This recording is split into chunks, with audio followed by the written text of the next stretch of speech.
አይኖችና ጆሮዎች ወደ መካከለኛው ምስራቅ በዞሩበት በዚህ ሰዓት በኢትዮ ኤርትራ ድንበር እጅግ አስከፊ እንቅስቃሴ ስለመኖሩ ሰምቷል። የሁለቱም ሀገራት ሰራዊት በጣም በቅርብ ርቀት ተፋጠው ይገኛሉም ተብሏል። ህወሓት ጦርነት እየጀመረ መሆኑን ደግሞ ጠቅላይ ሚኒስትር አብይ አህመድ ለኢትዮጵያ ህዝብ ትላንት ማምሻውን በይፋ ተናግረዋል። ይሄው የጠቅላይ ሚኒስትሩ የትግርኛ ቃለ ምልልስ ጦርነቱ ሊፈነዳ ቀናቶች ብቻ መቅረታቸውን የሚያስረዳ እንደሆነም ተነግሯል። ጠቅላዩ በዚሁ ቃለ ምልልሳቸው ብዙ ሚስጥሮችን ተናግረዋል። በዘገባችን ተካቷል።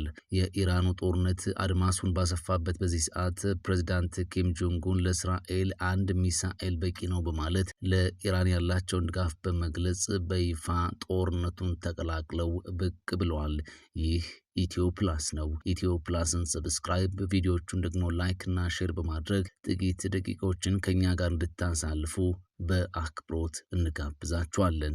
ህወሓት ጦርነት እየቀሰቀሰ ነው ሲሉ ጠቅላይ ሚኒስትር አብይ አህመድ ተናገሩ። ጠቅላይ ሚኒስትር አብይ አህመድ በትግራይ ወቅታዊ ጉዳይ ላይ በትግርኛ ቋንቋ በሰጡት ቃለ ምልልስ ህወሓት ለጦርነት እየተዘጋጀ መሆኑን ተናግረዋል። ህወሓት በተፈናቃዮችና በምርጫ ቦርድ መሰረዙን እንደ ሰበብ በማቅረብ ጦርነት እየቀሰቀሰ ይገኛልም ብለዋል። ቡድኑ የትግራይን ማዕድን ሀብት በህገወጥ መንገድ ተቆጣጥሮ በሚያገኘው ወርቅም የጦር መሳሪያ እየገዛ እንደሚገኝ ጠቅላይ ሚኒስትሩ ተናግረዋል። በህወሓት በኩል ዳግም ጦርነት እየተቀሰቀሰ መሆኑን የጠቆሙት አብይ በፌዴራል መንግስት በኩል በትግራይ ላይ ውጊያ በፍጹም የመክፈት ፍላጎት የለንም ብለዋል። ህወሓት ከውጭ ኃይሎች ጋር በማበር ለዳግም ጦርነት የተዘጋጀ መሆኑን አብይ ተናግረዋል።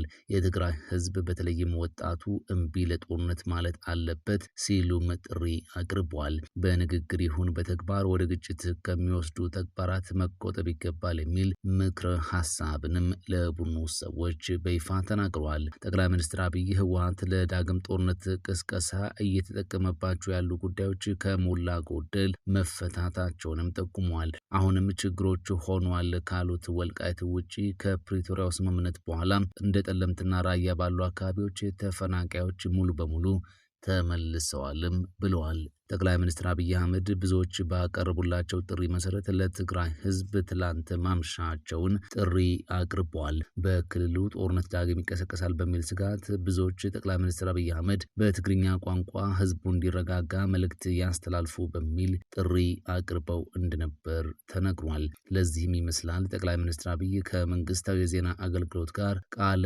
ምልልስ ያደረጉት።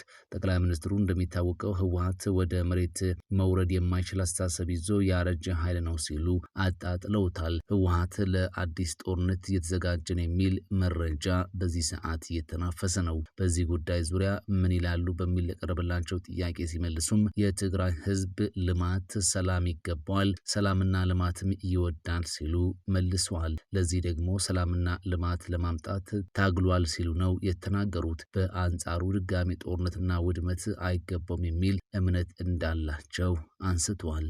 ነገር ግን ይላሉ ጠቅላይ ሚኒስትሩ፣ ነገር ግን ብቻቸውን ቀርቷል ያሉት ህወሓት እንደ እብድ ውሻ ከትግራይ ወጣት፣ ከትግራይ ጸጥታ አካላት፣ ከምሁራንና ከዲያስፖራው እንደዚሁም ከመላው የትግራይ ህዝብ ጋር በከፍተኛ መቃቃር ውስጥ ይገኛል ሲሉ ነው የተደመጡት። ጠቅላይ ሚኒስትሩ ሻዕቢያ ስልጣን ሲይዝ ኤርትራ ከ300 በላይ ፋብሪካዎች ነበሯት ሲሉም ተደምጠዋል። ነገር ግን በዚህ ሰዓት ምንም አይነት ፋብሪካ በሀገረ ኤርትራ የለም፣ ሁሉም በሚባል ደረጃ ወድመዋል ብለዋል። ከዚህ ውጪ ያኔ አስመራ ዩኒቨርሲቲ የሚባል ተቋም ነበረ፣ አሁን ግን እርሱም የለም፣ ተዘግቷል ነው ያሉት። የትግራይ ክልል ጊዜያዊ አስተዳደር መከላከያ ሰራዊት ወደ ትግራይ እንዲገባ አንፈቅድም አለ።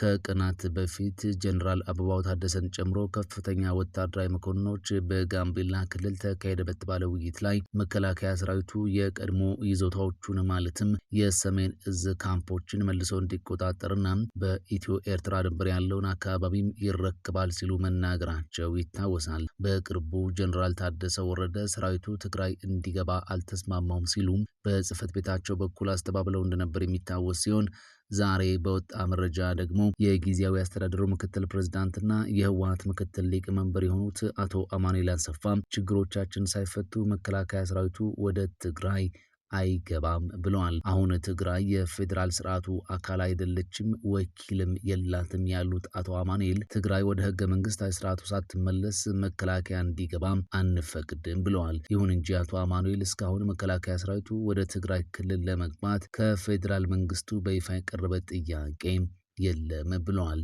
ከዚህ ቀደም ጀነራል ጻድቃንና አቶ ጌታቸው ረዳን ጨምሮ ከኛ ጋር የነበሩ አካላት መከላከያ እንዲገባ በተደጋጋሚ ሲጠይቁ ነበር ያሉት አቶ አማኑኤል አሁን ላይ መከላከያ ሰራዊቱ ወደ ትግራይ እንዲገባ የቀረበ ጥያቄ ባይኖርም የቀይ ባህርን ለማስመለስ በሚደረገው ጥረት ላይ ተሳታፊ እንድንሆን ግን ጥያቄ ቀርቦልን ነበር ብለዋል። በቀይ ባህር ጉዳይ የፌዴራል መንግስቱ እያራመደ ያለውን ትርክት እንድናራምድ ነው የተጠየቅነው። ምናልባትም ጦርነት ከተነሳ አብረን ከፌዴራል መንግስቱ ጎን ተሰልፈን እንድንዋጋ ነበር የተፈለገው። እኛ ግን አልተቀበልነውም ብለዋል። የኤርትራ መንግስት የትግራይ ህዝብ ዋና ጠላት ነው ሲሉ ጀነራል ጉሽ ገብረ ተናገሩ።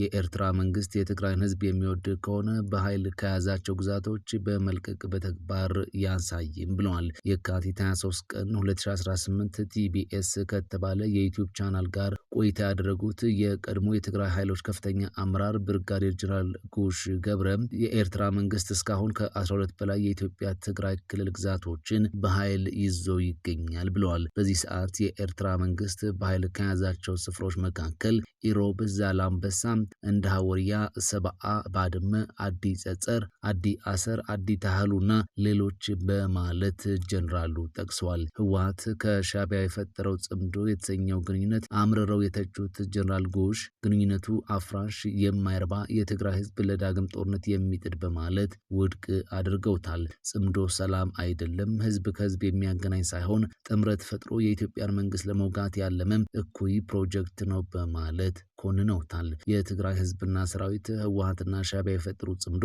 በጽኑ እንዲቃወሙትና እንዲታገሉት ያስገነዘቡት ጀነራሉ የኢፌዴሪ መንግስት በፕሪቶሪያ ውል መሰረት ተፈናቃዮች በመመለስና ግዛታዊ አንድነት በማረጋገጥ ህወሓትን ምክንያት እንዲያሳጣው ጥሪ አቅርበዋል። ብርጋዴር ጀነራል ጉሽ ገብረ የሚገኙባቸው 4 ከፍተኛ የትግራይ አመራሮች የካቲት 11 2018 ወደ አዲስ አበባ መግባታቸው ይታወሳል።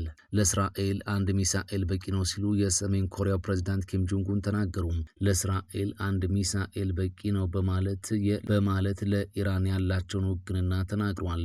የሰሜን ኮሪያው መሪ ኪም ጆንግ ኡን ለቴህራን ያላቸውን ጠንካራ ድጋፍ በመግለጽ አስፈላጊ ሆኖ ከተገኘም እስራኤልን ለመምታት የሚያስችሉ ሚሳኤሎችን ለኢራን ለማቅረብ ዝግጁ መሆናቸውን አስታውቋል። መሪው በሰጡት እጅግ አስደንጋጭ መግለጫ እስራኤልን ከዓለም ካርታ ላይ ለማጥፋት አንድ ሚሳኤል ብቻ በቂ ነው በማለት የፒዮንግያንግን የባላስቲክ እና የኒውክሌር አቅም ለዓለም በመግለጽ ተናግረዋል። ይህ የሰሜን ኮሪያ መግለጫ ያወጣው አሜሪካና እስራኤል በኢራን ላይ የከፈቱት ኦፕሬሽን ኦፒክ ፉሪ በተፋፋመበትና የኢራኑ የበላይ መሪ አያቶላህ አሊ ካሜኒ መገደላቸው በተረጋገጠበት ወቅት ነው። ኪም ጆንግ ኡን ሰሜን ኮሪያ ለኢራን በጦር መሳሪያ የታገዘ ድጋፍ ለማድረግ ያላትን ቁርጠኝነት የገለጹ ሲሆን ቻይና ለኢራን የላቁ ሚሳኤሎችን እያቀረበች እንደሆነ በሚነገርበትና ሩሲያ በምዕራባውያን ላይ ጠንካራ ማስጠንቀቂያ በሰጠችበት ወቅት የሰሜን ኮሪያ ጣልቃ ገብነት ቀውሱን ይበልጥ ውስብስብ ያደርገዋልም ተብሏል። ይህ የፕሬዝዳንት ኪም ጆንግ ኡን ንግግር በዓለም አቀፍ የነዳጅ ገበያና በጂኦፖለቲካዊ መረጋጋት ላይ ትልቅ ስጋት የፈጠረ ሲሆን ፕሬዝዳንት ትራምፕ ቀደም ሲል ትልቁ ጦርነት ሊመጣ ይችላል ብለው የሰጡትን ማስጠንቀቂያም አጠናክሮታል።